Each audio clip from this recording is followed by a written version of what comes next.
Teatar Naranča i ove blagdanske sezone razveselio najmlađu publiku nizom božićnih predstava, a među njima i predstavom Božićni dar. Riječ je o kraćoj, dinamičnijoj formi prilagođenoj i izvedbama u vanjskim prostorima, koja je djeci na jednostavan i emotivan način približila pravo značenje Božića. Mali gledatelji u predstavi su pratili dvije vilenjakinje, Niku i Kiku, koje su s puno entuzijazma krenule u potragu za savršenim darom za Djeda Mraza. Njihove kreativne ideje vodile su ih kroz niz pokušaja, no ubrzo su shvatile da darovi koje su odabrale nisu ono što Djed Mraz zapravo traži. Jednog lijepog zimskog, ali sunčanog dana Kiki i ja sjedili smo u našoj sobi i razmišljali smo što bismo ove godine htjeli za Božić. Ram pam pam, ram pam pam, ram pam pam pam pam. Ja stvarno ne znam što želim ove godine za Božić, već sve imam. Ne znam, da. Ne znam ni ja. Znam! Da? Znaš ona moja bilježnica koju imam? Puna je minusa. A da si ti bolji ne bi bila puna minusa. Čuj, sve po zaslugama.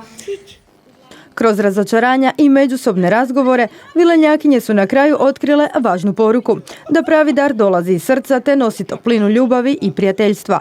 Ručno izvezena dekica tako je postala simbol iskrene naklonosti koje je Djed Mraz s radošću prihvatio. Jo, pa vi ovdje niste sami. Pa nismo sami. Jo, pa pozdrav dječice, vidi kako su slatki.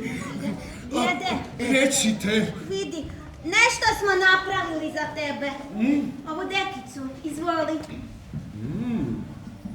Dekica? Da. Da, pa izgleda kao da je pletena s ljubavlju. Miriše na božićnu radost. Joj, i grije kao najljepši božićni zagrljaj. Pa to je to! Pa svaka vam čast, ovo je najljepši božićni dar koji sam dobio. Pa vi ste to sami smislili? Da? Pa, uz malu pomoć. Da. Uz malu pomoć, pa vidim ja koliko je njih, tu to je bila jedna velika pomoć. Pa vi ste im pomogli u tome. Tekst predstave napisala je Vlatka Rubil, režiju je potpisao Michael Mikolić, dok je za kostime i scenografiju bila zadužena Valentina Ferlin-Živić.